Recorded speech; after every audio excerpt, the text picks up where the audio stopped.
왜 이 재미없는 신앙생활을 해야 되는가? 신앙생활을 생각하면 기쁨이 있는 게 아니라 눌림이 있고 마음이 답답할 수가 있을 것입니다.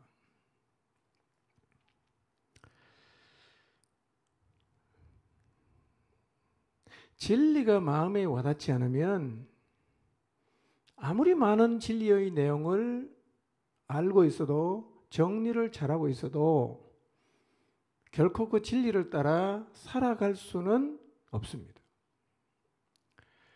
오늘 여러분이 진리를 잘 알고 있지만 진리의 말씀을 따라 사라지지 않는다면 이 진리의 말씀이 과연 내 마음에 와 닿고 있는가를 생각해 보시기를 바랍니다.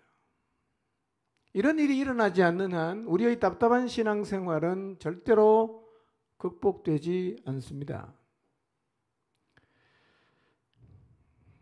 그날 예수님과 두 제자가 대충 한 2시간 정도 예루살렘에서 엠마오로 내려가는 길을 걸으면서 오늘 우리가 저녁에 다시 읽었지만 십자가와 부활에 대한 얘기를 나누었고 예수님께서 모세와 모든 선지자들의 글을 통해서 성경에 자기 자신에 대해 기록된 이야기를 다 풀어서 설명해 주셨어요. 예수님의 설명을 듣는 순간 그들은 가슴이 뜨거워지는 경험을 했어요. 나중에 한 얘기지만 이미 주님과 길을 걸으면서 주님께서 성경 말씀을 풀어주실 때 그들의 가슴이 불타는 경험을 했다는 것입니다. 그리고 진리를 알고 있었지만 진리의 길을 떠나갔던 제자들이 다시 예루살렘으로 돌아가는 회복의 기적을 경험하였습니다. 엠마오의 기적을 우리가 경험하고자 한다면 진리가 우리의 마음속에서 살아나는 경험을 해야 합니다.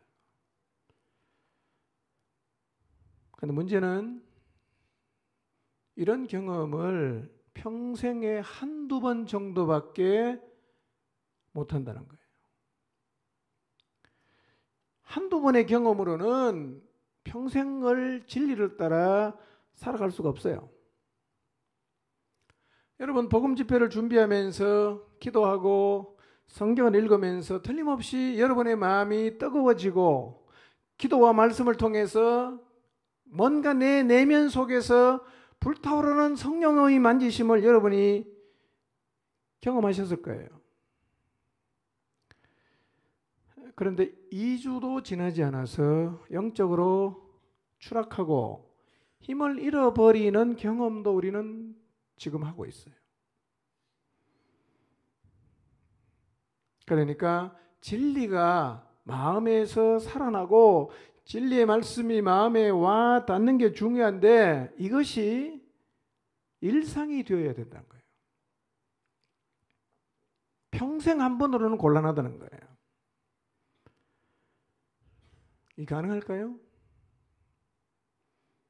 이것이 우리의 삶의 일상이 되면 지금 우리가 경험하는 이 교회의 강력함과는 비교가 안 될 정도로 훨씬 더 강력해집니다. 거침없이 세상을 향해서 진리를 증언할 수 있어요. 그런데 1년에 한 번, 10년에 한 번 정도의 경험을 가지고는 세상을 뒤집어 볼 수가 없습니다. 왜냐하면 그런 에너지가 없기 때문에. 여러분, 진리의 말씀이 여러분의 가슴을 뜨겁게 했던 적이 있었던가를 한번 생각해 보십시오. 지금까지 신앙생활을 쭉 해오시면서 진리가 여러분의 가슴을 불타게 했던 적이 있었던가를 생각해 보십시오. 10년 전에 그런 일이 있었다. 5년 전에 그런 일이 있었다. 자꾸 10년 전 얘기를 하시면 곤란해요. 20년 전 얘기하시면 곤란하죠. 만약에 내가 말씀을 통해서 진리의 말씀이 내 가슴을 뜨겁게 한 얘기를 하는데 그게 10년 전 얘기라면 지금 내용으로는 완전히 죽어 있는 거예요. 하나님의 말씀이 내 마음에 깊이 와닿은 얘기는 지난주 얘기해야 하고 그제 얘기해야 하고 어제 얘기해야 합니다. 언제나. 그래야 우리 영혼이 살아나는 거예요. 진리의 말씀이 살아나고 진리의 말씀이 내 마음에 와닿은 이야기가 옛날 이야기가 아니라 오늘 이야기가 되어야 합니다. 그렇게 할 때 일단 여러분의 영혼이 살아나고 답답한 신앙생활의 자리를 완전히 벗어날 수 있어요. 오늘도 말씀이 마음에 깊이 와닿고 내일도 말씀이 마음에 깊이 와닿는 이 삶을 갈망하시기를 바랍니다. 오늘도 기도하다가 오늘도 성경 읽다가 말씀이 마음에 확 다가왔어요. 확 박혔어요. 내일도 똑같은 일이 일어났어요. 그럼 우리 영혼이 완전히 살아있는 거예요. 어느 자리에 가서도 진리를 따라갈 수 있고 어떤 반대가 있어도 진리를 정언할 수 있습니다. 왜 못하는가? 말씀이 내 마음에 와닿지 않으니까 못 나가는 거예요. 못 나가는 거예요.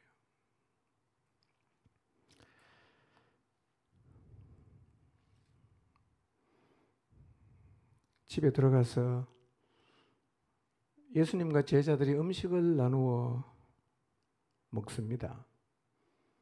주님이 떡을 떼서 그들에게 나누어 줍니다. 근데 그 순간 제자들의 눈이 확 밝아졌어요. 그리고 자기와 동행하면서 성경을 풀어주신 분이 바로 예수님이라는 사실을 깨닫게 되었습니다. 교제가 회복이 된 거지요.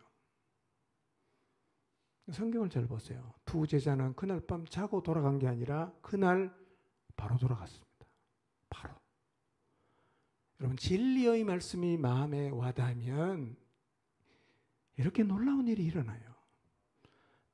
평소에 나라면 절대로 할 수 없었던 일이 진리의 말씀이 마음에 와닿게 되면 가능해지는 거예요. 여러분 생각해 보십시오. 25리를 걸어 내려와서 이제 밥 먹었는데 저분이 주님이시네. 그러면 하룻밤 자고 가도 되잖아요. 근데 제자들이 어떻게 합니까? 그날 바로 올라가요. 가보니까 다 모여 있는 거예요. 그들의 고백이 무엇입니까? 주께서 과연 살아나셨다.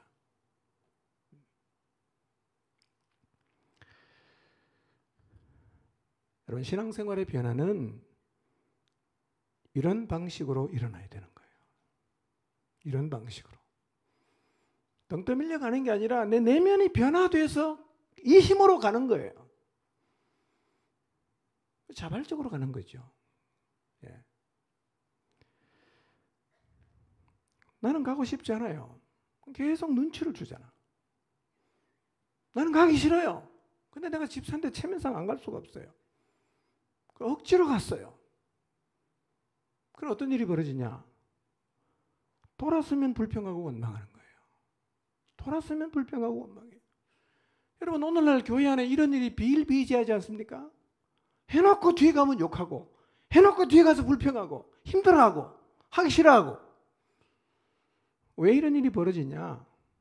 진리의 말씀이 마음에 와닿아서 그 힘으로 안 가고 그게 하나도 없는데 누가 시켰어? 체면 때문에 억지로 갔기 때문에 가고 나서 본전 생각이 나는 거예요. 아까운 돈, 아까운 시간, 하기 싫은데 내가 탈취당했다고 생각하는 거예요. 안타까운 일이죠.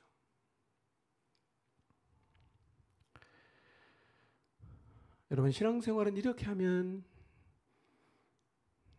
나에게도 도움이 안 되고 나의 신앙생활을 보면서 다른 사람이 절대로 하나님 살아계신 것을 볼 수가 없습니다. 여러분 혹시 최근에 한번 돌아보십시오. 신앙생활 하면서 목장에 속은 교회 공동체 안에서 뭔가 주님을 위해서 했지만 돌아서고 나서 막 원망하고 불평하고 화를 냈던 적이 있었습니까? 왜 그런 일이 벌어지는지 아세요? 영혼이 살아나서 진리의 말씀의 힘으로 가야 되는데 그 힘은 하나도 없이 그냥 등 떠밀려 갔기 때문에 돌아서면 원망하고 돌아서면 불평하는 거예요. 그러니까 불평과 원망이 많다는 얘기는 교회가 지금 영적으로 죽어 있다는 얘기입니다. 불평과 원망이 많다는 얘기는 우리 목장이 지금 영적으로 문제가 있다는 얘기입니다. 부인할 수 없는 거예요. 여러분 진리의 말씀이 마음에 와닿아가는 사람은요 그 밤에 돌아가잖아요. 그 밤에. 불평하겠습니까? 이 사람들이? 얼마나 기쁜 마음으로 돌아갔겠어요. 신앙생활은요, 이렇게 가야 되는 거예요. 교회의 모습이 이러해야 됩니다. 그래야 순교를 당해도 감사함으로 가는 것이고 인생을 통째로 던져도 하나도 불평하지 않습니다. 이게 살아있는 교회입니다. 어떻게 하면 그런 일이 가능하겠어요? 진리의 말씀이 내 마음에 와닿아야 돼요. 이 말씀이 나를 끌고 가야 됩니다. 이 자리에 여러분 모두가 서게 되시기를 바랍니다. 이 자리에 서기를 정말 갈망하시기를 바랍니다. 다 살아나는 겁니다. 이렇게 되면요, 세상 살려낼 수 있어요. 세상요.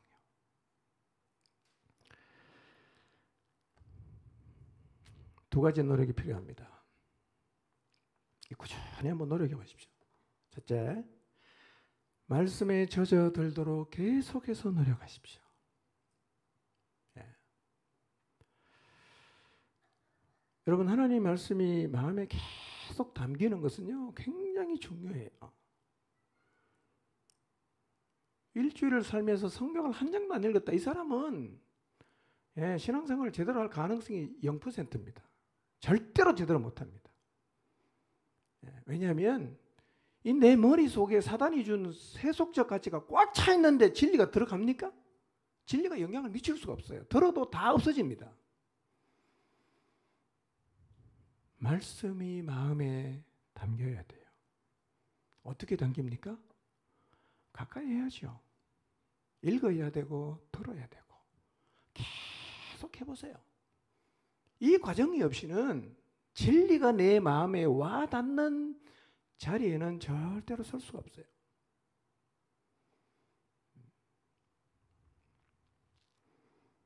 여러분, 기회가 되는 대로 성경 읽으십시오. 또 읽고 또 듣고 또 읽고 또 듣고, 산책할 때도 듣고 일어나서도 듣고 잠자기 전에도 듣고 계속 들으십시오. 그러면요, 말씀이 들을 때도 마음에 팍팍 꽂힙니다. 듣는데도 꽂혀요. 꽂히면 에너지가 생깁니다. 그 진리를 따라 살아갈 수 있는 에너지가 생겨요. 이런 일이 우리 모두의 삶 가운데서 일어나야 됩니다. 그러면 진짜 놀라운 일이 벌어져요. 예. 하나님은 이 땅에 있는 모든 교회가 이런 모습이기를 원하십니다. 정말 하나님의 아마 소망일 거예요. 이런 교회, 말씀의 이끌림을 받고 각자가 하나님 말씀이 늘 마음에 와닿아서 그 말씀으로 인해서 진리를 거부하는 세상을 향해서 진리를 증언하는 이런 교회, 이게 하나님의 기대와 소망입니다. 그 길로 가는 첫걸음이 무엇인가? 말씀을 가까이 해야 됩니다. 말씀을 가까이 하십시오. 말씀을 가까이 할 시간 없으면 다른 거 하지 마세요. 대가 지불하고 하지 마세요. 괜찮아요. 두 번째는요, 성령님과 깊은 교제가 지속되어야 합니다. 우리는 복음 집회를 준비하면서 정말 기도하는 일에 집중했어요. 그때 제가 여러 사람을 통해서 들은 얘기는 자신의 한계를 뛰어넘으면서 하나님이 주시는 많은 은혜들을 경험했어요. 그런 기술로 계속 갈 수 있다면 우리가 세상을 잡아먹을 수 있습니다. 그런데 어느 순간부터 기도가 느슨해지기를 시작합니다. 기도가 느슨해지면서 영적으로 흐트러지는 모습도 곳곳에서 보입니다. 그래서 교회는요, 기도와 말씀이 사라지면요, 기도와 말씀을 보는 데 들어가는 에너지보다 시끄러운 걸 수습하는 데 들어가는 에너지가 훨씬 더 많습니다. 어느 게 낫겠어요? 어느 게 지혜로운 겁니까? 기도와 말씀에 에너지가 들어가서 하나님의 힘을 가지고 세상을 향해서 나가는 게 좋겠어요? 아니면 그걸 안 하기 때문에 생기는 그 문제를 해결한다고 바삐 뛰어나가는데 에너지를 쏟는 게 좋겠어요? 전자가 낫지 않습니까? 차라리 그 에너지 기도하는 데 쏟으면 되고요. 차라리 그 에너지 성경 읽는 데 쏟는 게 훨씬 더 낫습니다. 그러면요, 문제 수습하는 데 에너지가 들어갈 일이 없어지는 거예요.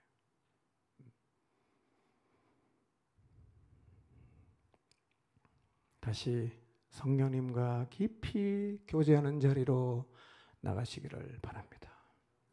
여러분, 목장이 기도에 깨어있으면 문제가 없어지고요. 목장이 말씀에 깨어있으면 문제가 없어집니다. 근데 그게 사라지면 진짜 5만 가지가 다 문제가 돼요. 사람 사는 데는요, 5만 가지가 문제가 될 수 있고 5만 가지가 있어도 하나도 문제가 안 될 수가 있어요. 우리의 내면의 상태가 어떠하냐에 따라서 그렇게 되는 거죠. 성령님과 깊이 교제를 나눠보세요. 성령님께서 우리를 진리 가운데로 인도하세요. 기도하면서 그분을 깊이 묵상하시고 그분이 주신 말씀을 묵상하시고 그분이 주신 약속을 묵상해 보시면요, 기도하다가 말씀이 마음에 계속 와닿아요. 계속 와닿아요.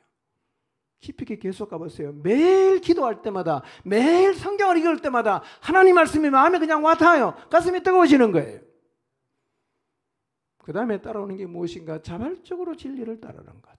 세상을 향해서 큰 소리로 진리를 증언할 수가 있게 되고요. 여러분, 진리를 증언하는 삶에는 핍박이 따라옵니다. 근데요, 진리의 말씀이 마음에 와닿으면 그것 넉넉하게 극복이 돼요. 그리고 나도 느끼는 이 답답한 신앙생활을 청산할 수가 있습니다. 여러분, 지속적으로 복음을 전하는 최고의 방법이 뭔지 아십니까? 바로 이거예요. 진리의 말씀이 마음에 계속 와닿으면요, 자동적으로 진리를 증언하게 돼 있어요.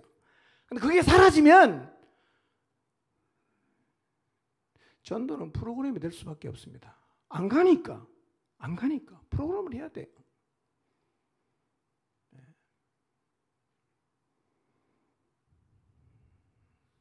진리의 말씀이 와닿으면 그냥 진리를 증언하게 돼요. 그냥 할 힘이 생겨요. 성령께서 하게 하십니다. 여러분, 이것이 교회가 해야 될 일입니다. 이것이 신자인 우리가 날마다 해야 되는 일입니다. 진리를 세상에 증언할 수 있는 성령으로 충만한 성도,